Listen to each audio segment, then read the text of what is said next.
Again. Oh, man. Let's do it. Let's do a podcast. Should we do a podcast? Let's do a podcast.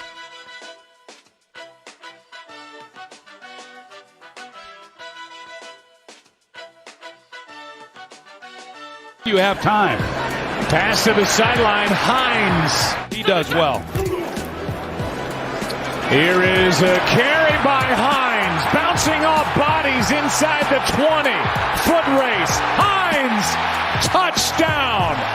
Colts. And welcome to the Friday edition of Interesting to See, your daily sports podcast about news, narratives, takes, and gambling. I'm Nick. It's a football Friday.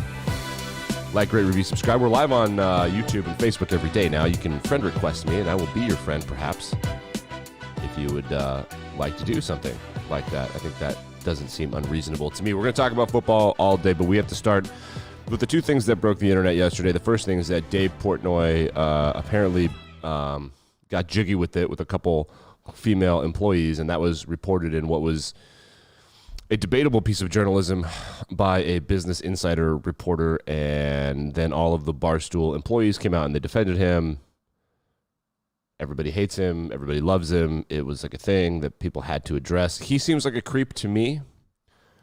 He seems like a good person to work for unless he slides into your DMs. I think this is my gut feeling is this is one of those things where both are probably true. But just a real quick thing about Barstool, then we'll get into actual sports. This came out. The woman who wrote it, it didn't seem like good journalism. I don't think that this piece will be taught in journalism class. There wasn't two sides to a story. It was just alleging that rough sex was too rough, and I don't know what to make of any of that. However, it dropped on the same day that Barstool Sports' parent company, Penn National Gaming, reported their third quarter earnings, which were a disaster, and they lost 20% of the stock price. And then everyone's like, it's because of the hit piece. It wasn't because of the hit piece. Whatever. All of this is a tremendous distraction from the fact that our top story happened, which was a months, perhaps years-long investigation by someone named Baxter Holmes, who's a senior writer for ESPN.com, exposing the Phoenix Suns and their owner, a man by the name of Robert Sarver, who appears to be the most misogynistic and racist owner that we can confirm in all of professional sports. The allegations are damning. The amount of times he is quoted as using the N-word to black people in the piece is really crazy. The misogynistic stuff is crazy. He had a culture of fear and power. They actively did not seek diversity because he didn't want people to disagree with him. I have this quote here, which is really telling, and this was like said as a joke, kind of, sort of. So let's read the quote. This is someone took a screenshot, and I'm going to read it. This person's name is Noah. Shouts to Noah. So I guess I'll bring it up. What's the point of having YouTube if we're not going to do the YouTube thing, right? Yeah. Quote, when the Suns were recruiting free agent LaMarcus Aldridge in the summer of 2015, the team knew that Aldridge had young children in Texas and that playing near them was appealing. He wants to play at home. Duh. During the recruitment, Sarver, that's the owner, remarked that two basketball operations staffers that the Suns needed to have local strippers impregnated by NBA players so that those players would have children in the Phoenix area and feel obligated to be closer to them, thus giving the Suns a potential edge in free agency. Huh. That's not the only damning screenshot. There are a bunch of them. It's crazy. My gut feeling when I was reading all this stuff happen yesterday was that if the Portnoy thing didn't go down, that everybody would be talking about this, but the Portnoy thing did go down, and now no one's talking about this the same way. The internet was not united behind a holy shit story. There were a couple of them.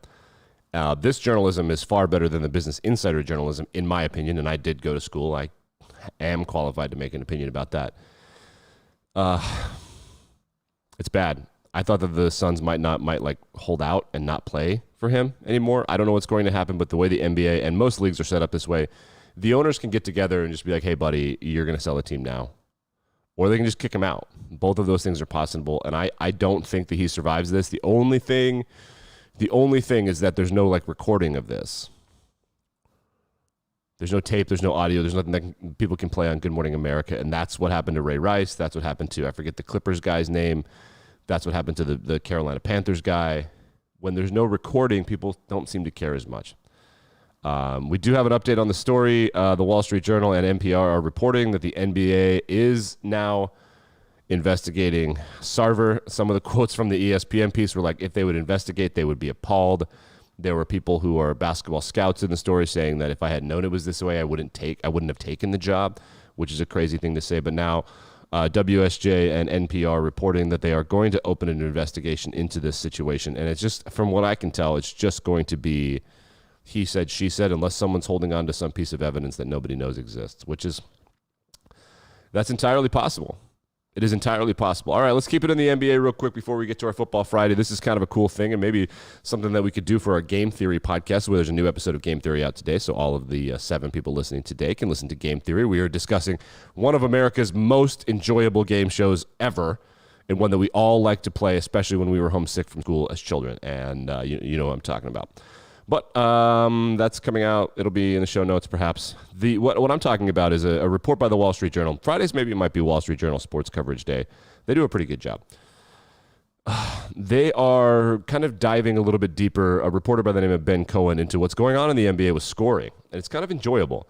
So for the past couple of years, everybody knows that it's just become a three-point contest. James Harden and Steph Curry have kind of gamed the system. I suppose you could add Klay Thompson in there. They figured out that, hey, 3 points are 50% more than 2 points, so we should try to do that more, just at a percentage that makes it so that if we miss or whatever, it's better.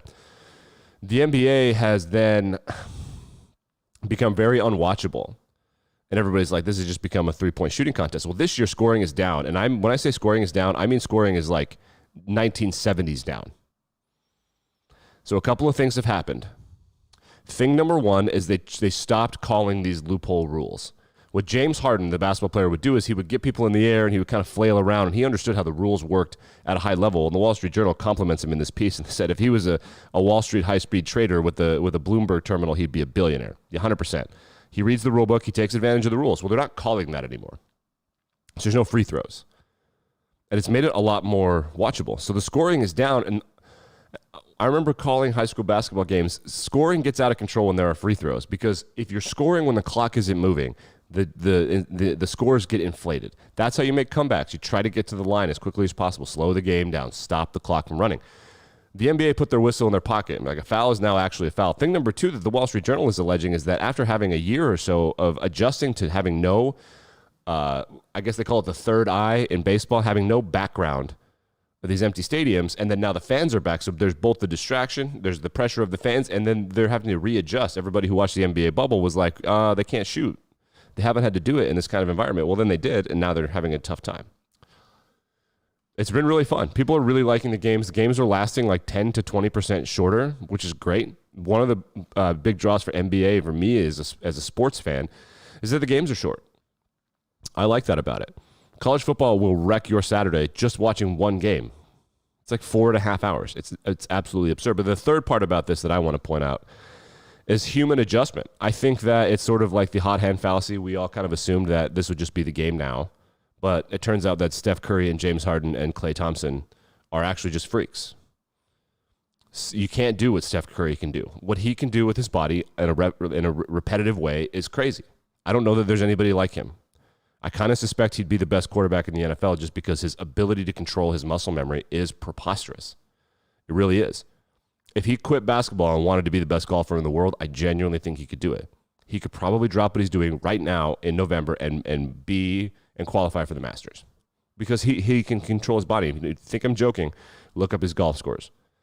I think that we thought that was going to continue, and I think that maybe that kind of takes credit away from Steph. He didn't hack the NBA. He's just really, really good. So that was kind of interesting today to me, and something to kind of chew on as the NBA comes back around. Players like Joel Embiid and Anthony Davis are going to have a lot to say about what goes on, and this bodes well for LeBron James. All right, let's go to some Friday football stuff. Looking at the slate, and I'll be honest with you. How did this happen? How does this keep happening? Are there any games that are good? Can we all agree that LSU Alabama is not a thing that needs to be in primetime anymore? Edo it was good the one time with Joe Burrow and the fun and the LSU and like that. That's over. Oregon Washington is happening at 6 p.m. Eastern Standard Time tomorrow. Wait, this doesn't seem right. Does my computer think I'm in Central Time right now? It does. What? I need to fix that. I'm not watching Liberty and Ole Miss. They're not kicking that game off at 10 a.m. Does my computer think I'm in Arizona? It does. Anyway, whatever. No, it thinks I'm in Mississippi, which is where I went to college. Whatever. Auburn A&M is going to be a good game. Tulsa Cincinnati is going to be a good game. Tulsa is good enough to piss off Cincinnati, and I would like to give a shout out to Google for not using the college football playoff rankings.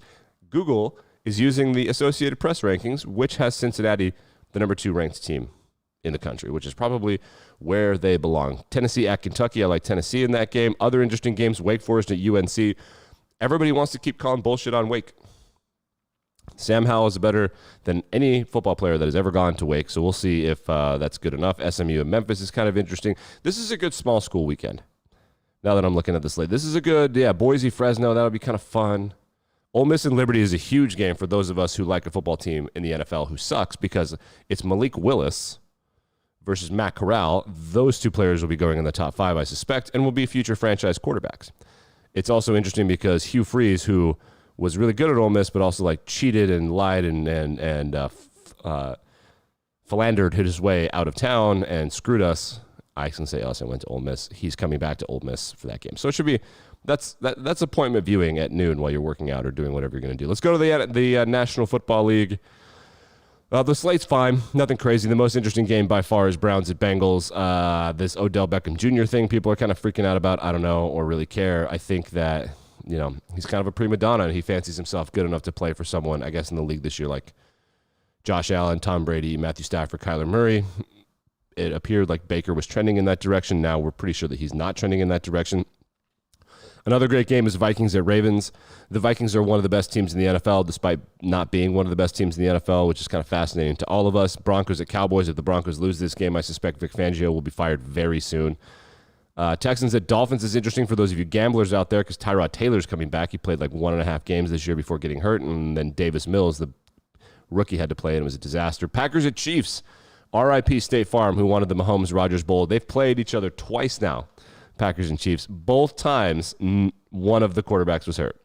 That's what you get for trying to make Patrick Mahomes like Aaron Rodgers. If you want to do smug State Farm commercials where the whole point is that the main character is a quarterback who gets special treatment and he's smug and thinks it's special treatment, Aaron Rodgers makes sense. Why are you going to do Patrick Mahomes like that?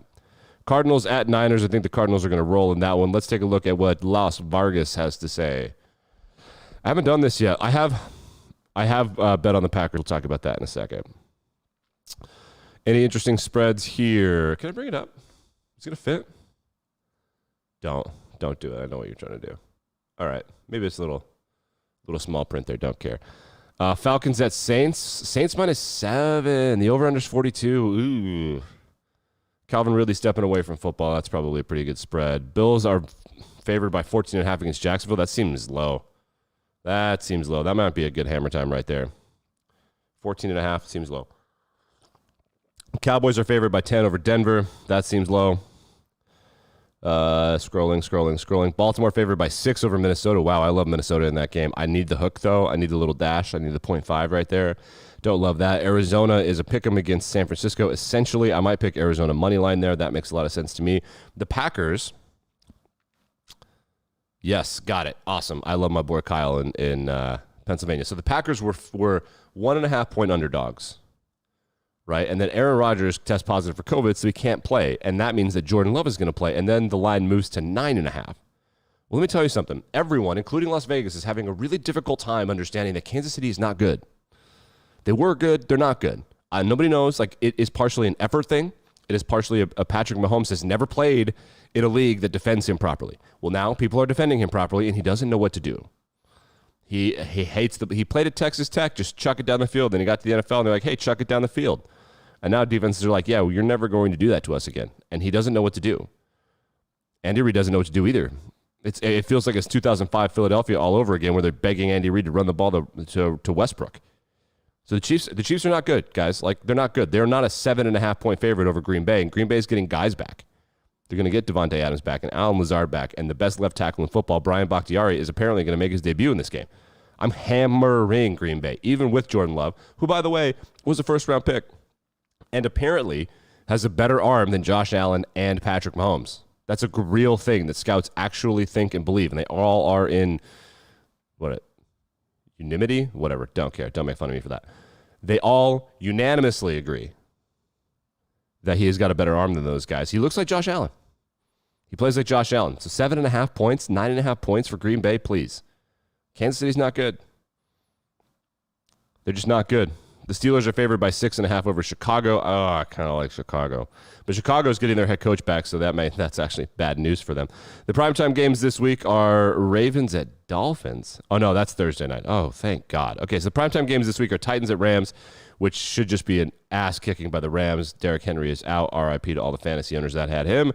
And the Bears at the Steelers is the Monday Night Football game, which is going to be like a rainy, gross affair in Pittsburgh and whatever. One thing I wanted to mention, Chicago's going to build a new stadium. It's been finally announced, and it looks sexy. Should take like 35 years to build or whatever, but apparently they're getting a new stadium. Yeah. So should I give best bets? That's what I'm supposed to do as a gambler on Fridays. Okay, best bets. So you're supposed to pick 3 best bets. That's what the internet.com tells me to do. So I'm going to pick Packers plus 7.5, easy. I've already bet on that. I also love the Cowboys to cover 10 points against Dallas. And, Minnesota 6 over Baltimore. Yeah, Minnesota will not lose by 6 against Baltimore. Love that. So Minnesota, Green Bay, Dallas against the spread. And Arizona on the money line. So the fourth one, you can sprinkle that in there too. I don't bet over-unders right now because I'm just not seeing the game the way that I want to or need to. Holy shit, are you kidding? There's a total at 39 points. That's got to be the lowest of the year. Vegas never sets totals in the 30s for NFL games. Oh, it's Pittsburgh and Chicago. Oh. All right, well, that makes quite a bit more sense now. Yikes. Are we going to watch that? Texas head football coach Steve Sarkisian said the monkey story is not a distraction at all. Thanks for answering our question about the monkey story. How's the team doing? 4-4? Great. Great, Texas. Sounds a lot of fun. Another boring weekend of college football on the way this week. Auburn and A&M. I guess that's the game to watch. I'll be back in Better Than Ever on Monday morning. We'll reviews the scores from the weekend. Like, rate, review, subscribe. I do live on YouTube and Facebook now. You can say hi to me in the morning if you'd like to. Damn, my beard looks pretty good. It looks pretty good in the morning. I'm not going to lie to you guys.